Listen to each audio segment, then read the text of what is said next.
Long ago, in a village nestled deep within the heart of Africa, a woman gave birth to a child. But from the moment he entered the world, there was something unsettling about him. The child was always sick, his cries echoing through the night like a mournful wail. Desperate, the mother sought help from every healer, every debia, and every spiritual guide across the lands. Yet, no one could cure him. No one could explain why he suffered so. To soothe him, she always sang a special lullaby, a song passed down from her grandmother. It was a melody of love and peace, one that had always brought her solace. But for the child, it offered no relief. His pain only deepened, his cries growing louder, more desperate.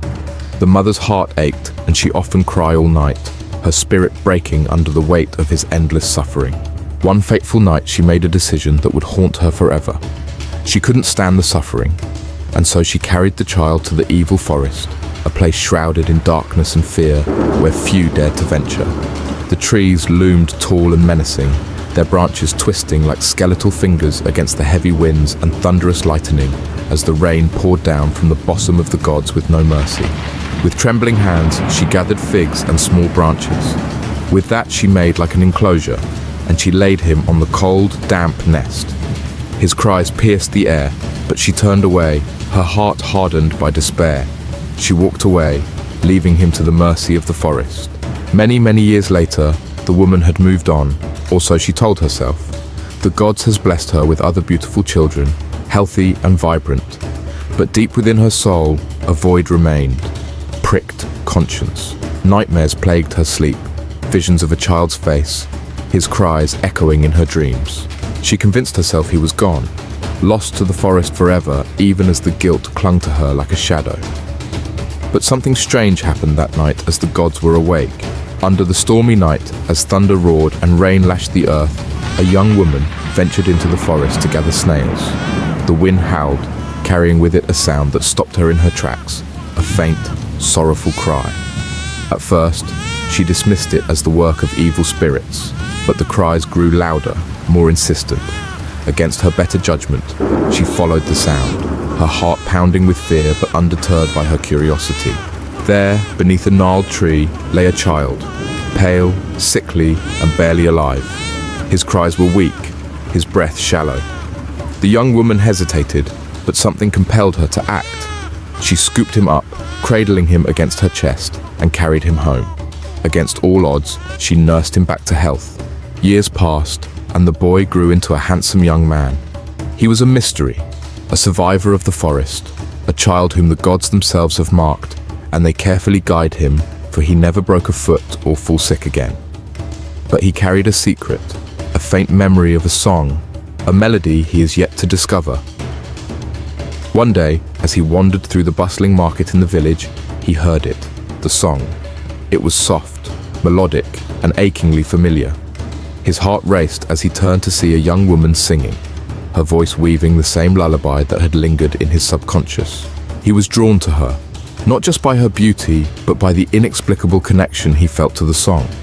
He began to follow her, hiding in the shadows, listening to her sing. Each note stirred something deep within him, a memory he couldn't quite understand, like a déjà vu.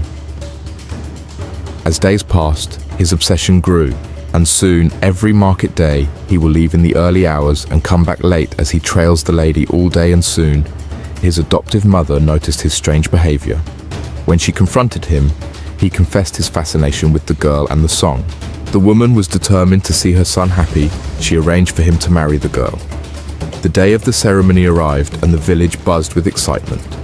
The boy's adoptive mother presented gifts, yams, cowries, palm oil, and many colorful accoutrements to the girl's family, and the village square buzzed with life. Drums pounded, flutes sang, and the air shimmered with laughter.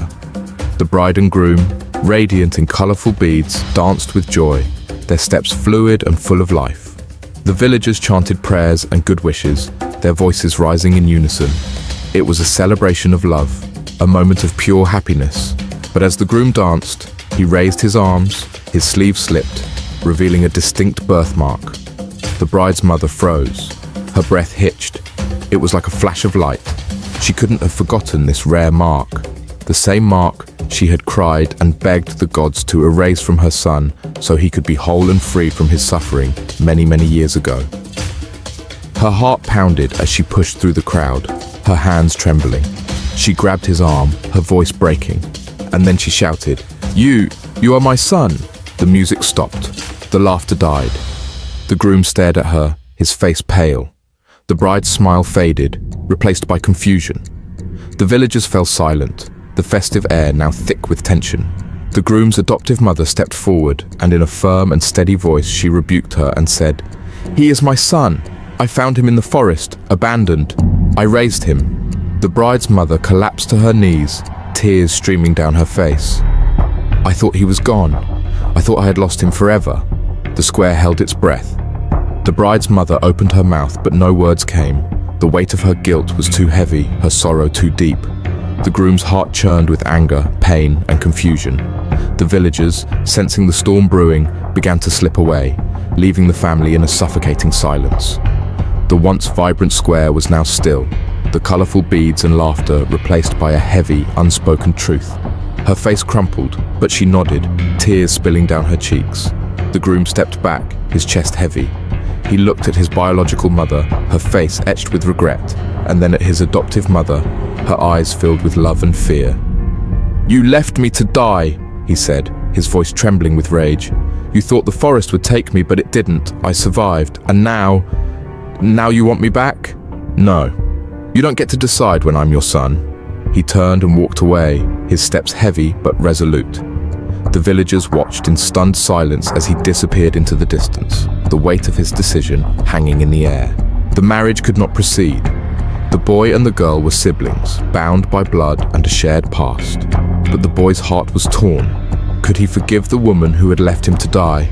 Could he ever embrace the family that had cast him aside? As the villagers whispered and the storm clouds gathered overhead, the boy stood at a crossroads.